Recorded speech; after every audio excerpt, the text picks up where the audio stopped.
अगला चैप्टर देखते हैं असाइनमेंट फ्रॉम लब। Solve the following assignment from लब। ये आपको असाइनमेंट फ्रॉम लब की टेबल दे रखी है। इसमें हम देखें इस प्रकार से देखें तो ये रो होते हैं, पहला रो, दूसरा रो, तीसरा रो, चौथा रो, पहला कॉलम, दूसरा कॉलम, तीसरा कॉलम, चौथा कॉलम। इसमें 4 रो हैं और 4 कॉलम हैं। इसका मतलब ये जो प्रॉब्लम है वो बैलेंस असाइनमेंट प्रॉब्लम है। अगर आपके रो और कॉलम इक्वल हैं, बराबर हैं, तो वो बैलेंस ट्रांसपोर्टेशन प्रॉब्लम है। तो ये बैलेंस ट्रांसपोर्टेशन प्रॉब्लम का सवाल है। और एक अनबैलेंस भी असाइनमेंट प्रॉब्लम होती है। तो अगर क्वेश्चन हमारा अनबैलेंस ट्रांसपोर्टेशन प्रॉब्लम का आ जाए तो उसे सॉल्व करने के लिए पहले उसे हमें बैलेंस असाइनमेंट प्रॉब्लम में कन्वर्ट करना होगा। जैसा कि मैं एक थोड़ा सा बता देता हूँ। जैसे मान लीजिए वो टेबल ना देकर आपको ये टेबल दे रखी होती, ठीक है। तो इसमें कॉलम देखें 1 2 3 4 कॉलम है। रो कितने हैं? 1 2 3। आपके जो रो हैं यहाँ पर वो कितने? 3। और जो कॉलम हैं वो कितने हैं? 4। तो रो और कॉलम आपके बराबर नहीं है, तो ये अनबैलेंस असाइनमेंट प्रॉब्लम हो जाती। अब हम इसे इस प्रकार से अगले फिर सॉल्व नहीं कर सकते। अब इस अनबैलेंस प्रॉब्लम को हमें बैलेंस असाइनमेंट प्रॉब्लम में से कन्वर्ट करना होता। तो बैलेंस असाइनमेंट प्रॉब्लम में किस प्रकार से कन्वर्ट करेंगे? कॉलम 4 है तो इस रो को भी हम 4 में कन्वर्ट कर देंगे। 3 रो की जगह हम 4 रो बना लेंगे। तो किस प्रकार से बनाएंगे? इसमें मैंने नीचे फिर बनाया है। आपके पहले रो के जो भी हैं वो लिख दिए, दूसरे रो के भी लिख लिए, तीसरे रो के। जो एक रो हमारे पास कम था वो हमने एक अगला रो ले लिया डमी रो। और डमी रो की जो कॉस्टें हैं वो सारी हम 0 0 ले लेते हैं। ये भी 0, ये भी 0, ये भी 0, ये भी 0। तो 1 2 3 4। अब यहाँ पर हमारे रो कितने हो गए हैं? 4। और कॉलम देखें 1 2 3 4। कॉलम भी कितने हो गए हमारे?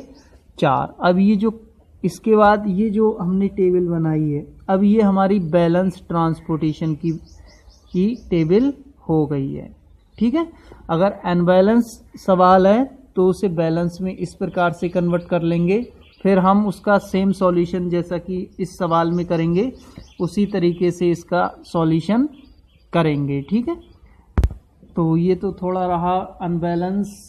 अगर प्रॉब्लम दी हुई है तो उसे बैलेंस में किस प्रकार से ट्रांसफ़र करेंगे, और क्वेश्चन हम उसी को सॉल्व कर पाएंगे जो बैलेंस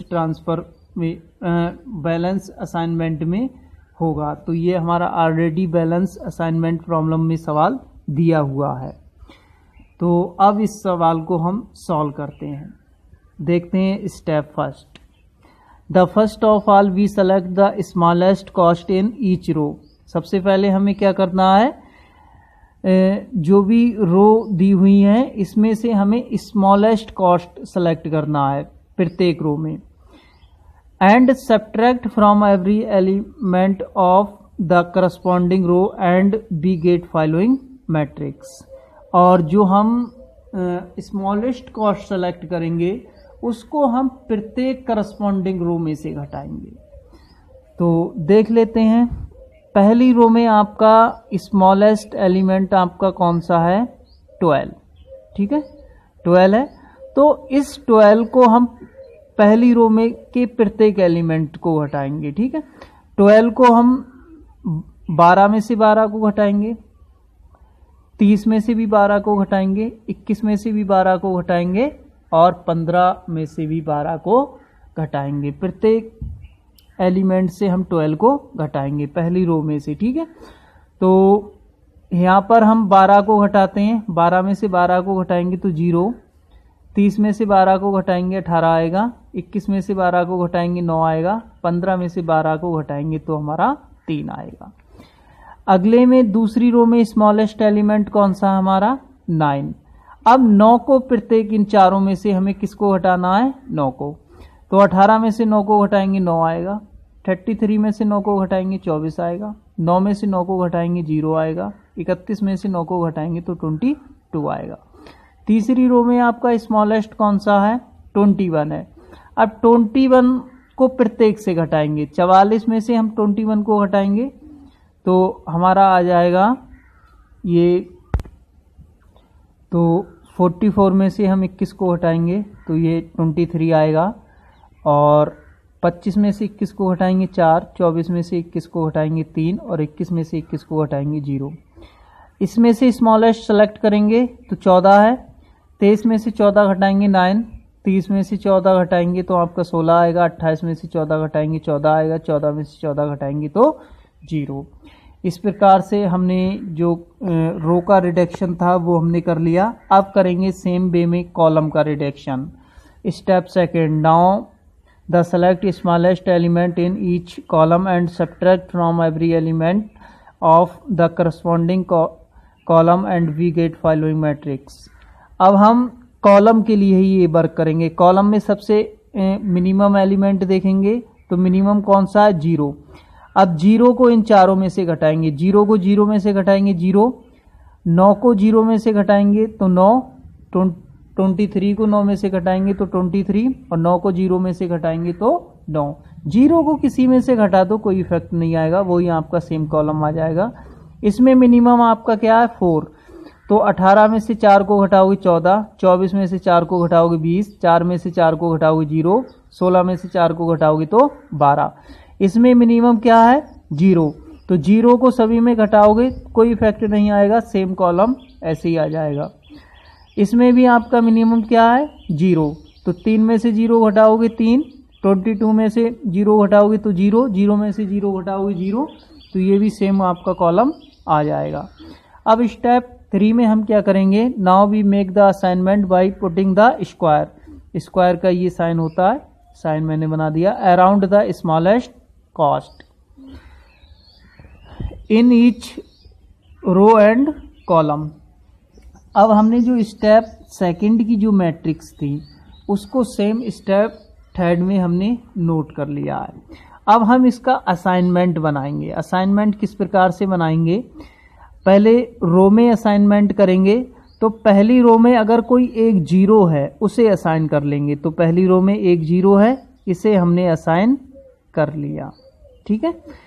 इस कॉलम में अगर कोई 0 है उसे काट देंगे, कोई 0 है ही नहीं तो छोड़ो।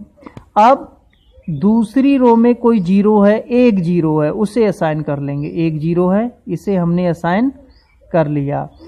इस कॉलम में अगर कोई 0 है उसे काट देंगे, कोई 0 नहीं है, छोड़ो।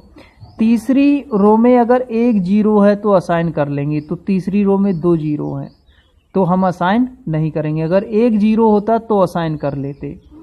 अब चौथी रो में देखेंगे, तीसरी को छोड़ दो, बिल्कुल कुछ नहीं करना है। अब चौथी रो में देखेंगे, एक 0 है तो असाइन कर लेंगे। एक 0 है तो हमने इसे असाइन कर लिया। इसके कॉलम में अगर कोई 0 होगा उसे हम काट देंगे। अब हमने प्रत्येक रो में असाइनमेंट कर लिया, अब प्रत्येक कॉलम में करो। इसमें तो कोई 0 है नहीं, एक है, उसे असाइन कर लिया है। अब इसमें एक 0 होगा उसे असाइन कर लेंगे। एक 0 है, इसे हमने असाइन कर लिया। और जब कॉलम में असाइन किया तो अगर रो में कोई 0 होगा उसे काट देंगे। तो रो में ये 0 है, एक ऑलरेडी कटा हुआ है। इसमें भी असाइनमेंट है, इसमें भी। सारे हमारे 0 या तो कट हो गए या तो उनका असाइनमेंट हो गया है। अब हम ये देख लेंगे कि प्रत्येक रो में असाइनमेंट हो गया है। पहली भी रो में हो गया है, दूसरी भी रो में हो गया है, तीसरी भी रो में हो गया है, चौथी भी रो में हो गया है। प्रत्येक कॉलम में हो गया है, पहले भी कॉलम में हो गया है, दूसरे भी कॉलम में हो गया असाइनमेंट, तीसरे में भी हो गया है, चौथे भी कॉलम में असाइनमेंट हो गया है। प्रत्येक रो और प्रत्येक कॉलम में हमारा असाइनमेंट हो गया है। इसका मतलब हम इसकी असाइनमेंट पॉलिसी लिख सकते हैं। अगर प्रत्येक रो और प्रत्येक कॉलम में हमारा असाइनमेंट नहीं होता तो हम इसमें minimum number of line draw करते, क्योंकि हमारा इसमें प्रत्येक रो और प्रत्येक कॉलम में असाइनमेंट हो गया है।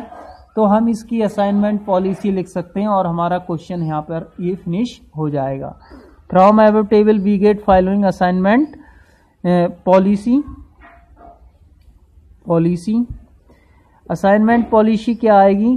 फर्स्ट वाले ने किसे असाइन किया है? फर्स्ट को। फर्स्ट वाले ने फर्स्ट को असाइन किया है। सेकंड वाले ने किसे असाइन किया है? थर्ड को। सेकंड वाले ने थर्ड को असाइन किया है। थर्ड वाले ने किसे असाइन किया है? सेकंड वाले को। ये थर्ड है और यहाँ पे इस जीरो को असाइन किया है, तो जीरो के जस्ट ऊपर देखो ये किस में आ रहा है? सेकंड वाले में।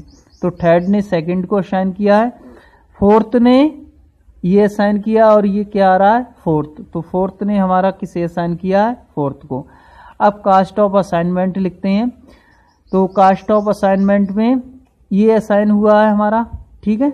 और यहाँ पर जो हमारी पहले वैल्यू थी वो हमारी इस जगह क्या थी? 12। तो हम यहाँ के क्या लिख लेंगे? 12। ये वाला असाइन हुआ है। तो यहाँ पर हमारी पहले क्वेश्चन में वैल्यू क्या थी? तो यहाँ पर जो हमारी दूसरे रो और तीसरे कॉलम में, दूसरा रो और तीसरे कॉलम में वैल्यू क्या थी? 9। तो हमने यहाँ पे 9 लिख लिया है। अब ये वाला असाइन हुआ है। यहाँ पर क्वेश्चन में पहले वैल्यू क्या थी इस टेबल में? इस जगह। तो इस जगह हमारी जो वैल्यू थी क्या था हमारा क्वेश्चन में? 25। तो हमने 25 लिख लिया। अब कौन सा असाइन हुआ है? ये।